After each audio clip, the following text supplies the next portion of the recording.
Hi friends, it's Linda. I am back with another little video.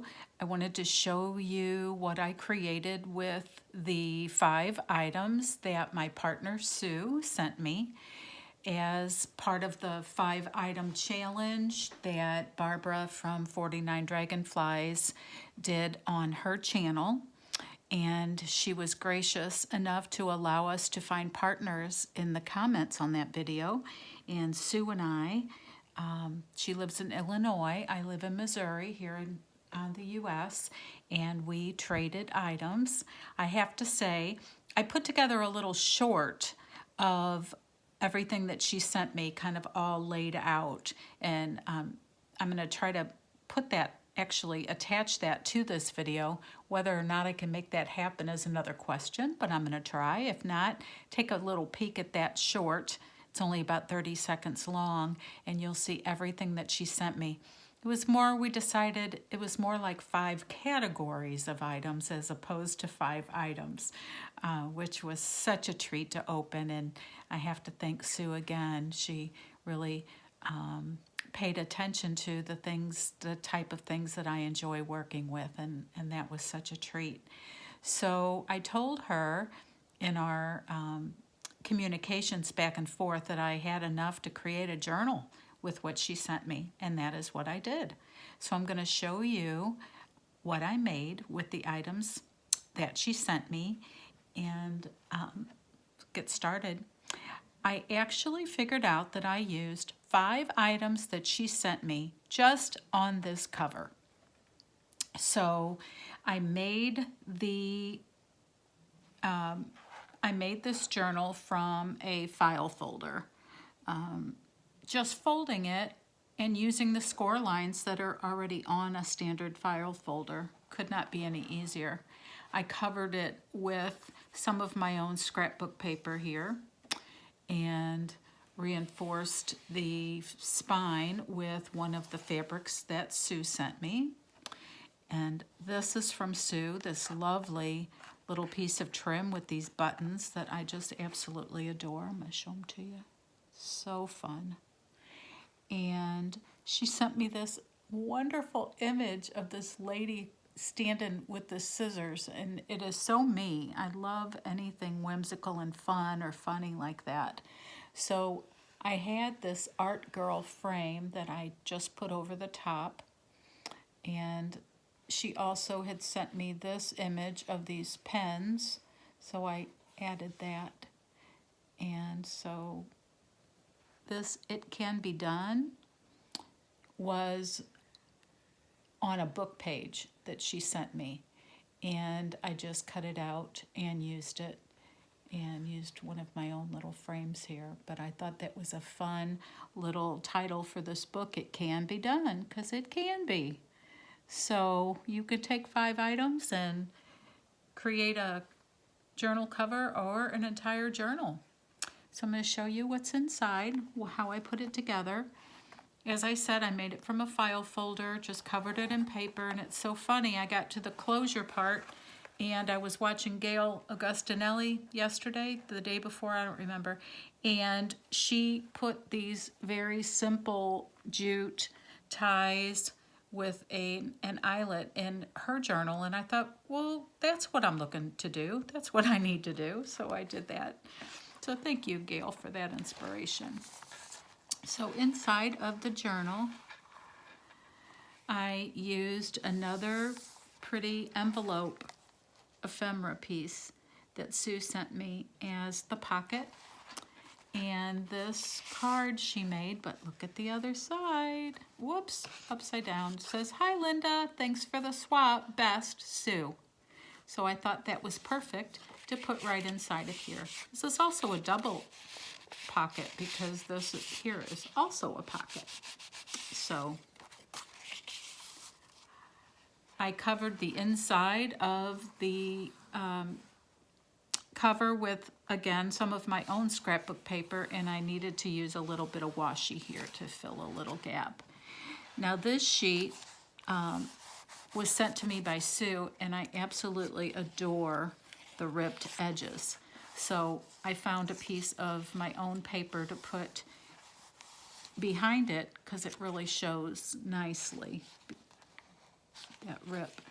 So this was a piece of artist paper that was from a magazine, from a Somerset Studios magazine that I've had for a long time, and I don't use these papers in journals that I sell, so it was so pretty, and this was a perfect opportunity to use it in this journal that'll be for myself.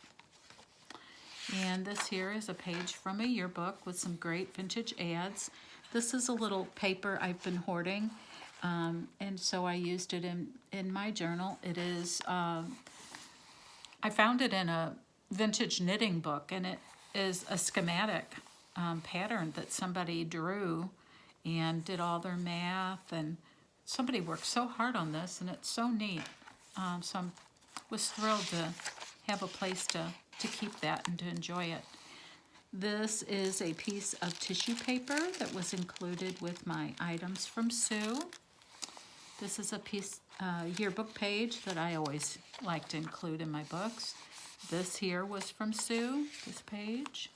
This deliciously crumbly, grungy page was also from Sue, as was this piece of some sort of gridded pattern paper.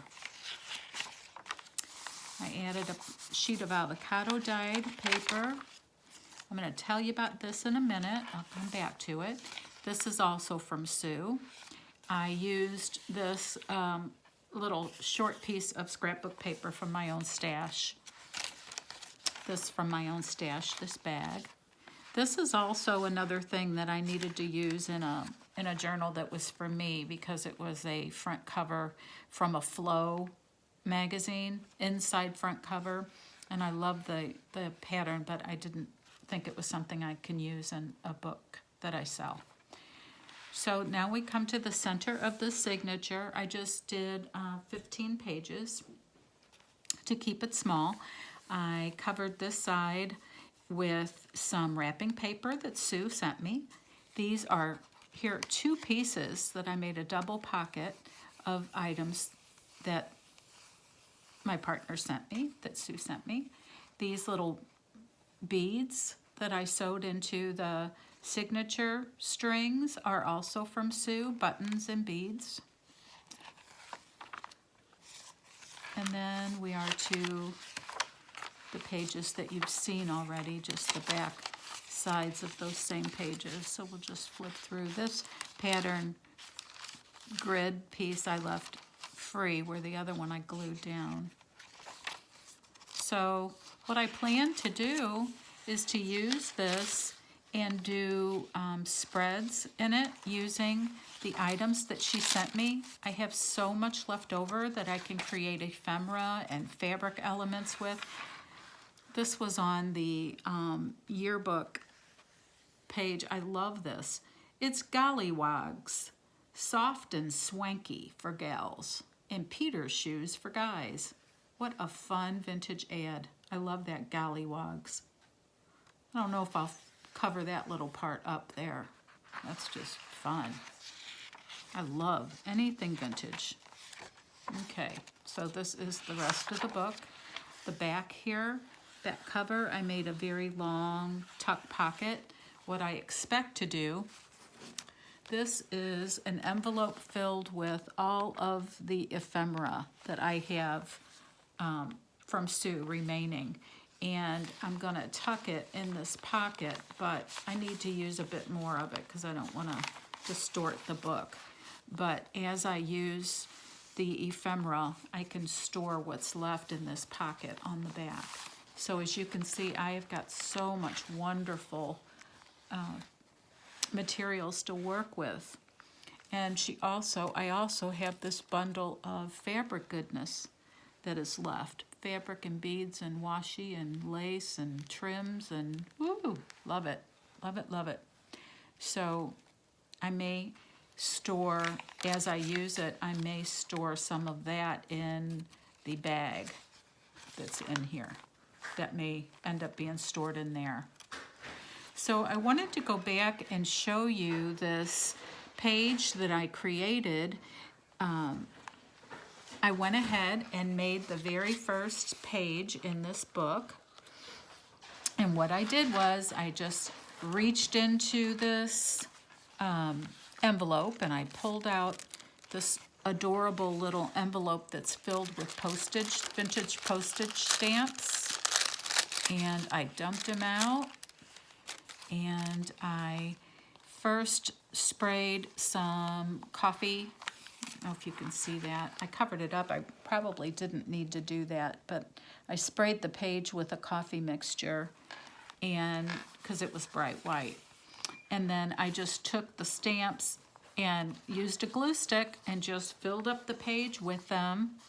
And since they didn't really fit exactly up to the top of the page, and I didn't really want to cut the stamps because they were original stamps, I decided to just add this fabric flip to the top, little fabric topper, and it is one of the fabrics that Sue had sent to me. So when I did that, I decided to do a little more because it was a little too bright and not very artsy.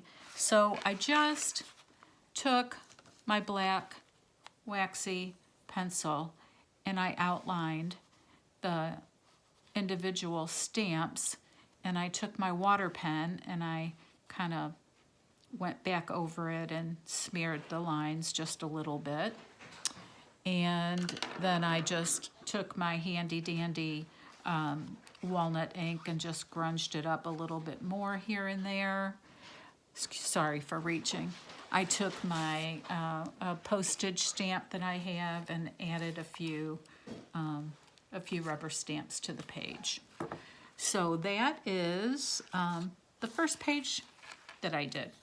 So I may show you now and again some page spreads that I've completed using the wonderful things that Sue sent me, but I did want to show you the journal and to publicly thank Sue for all the lovelies, and to thank Barbara for hosting that particular, or not really she didn't really actually host it, she just encouraged us to participate and to do our own little swap.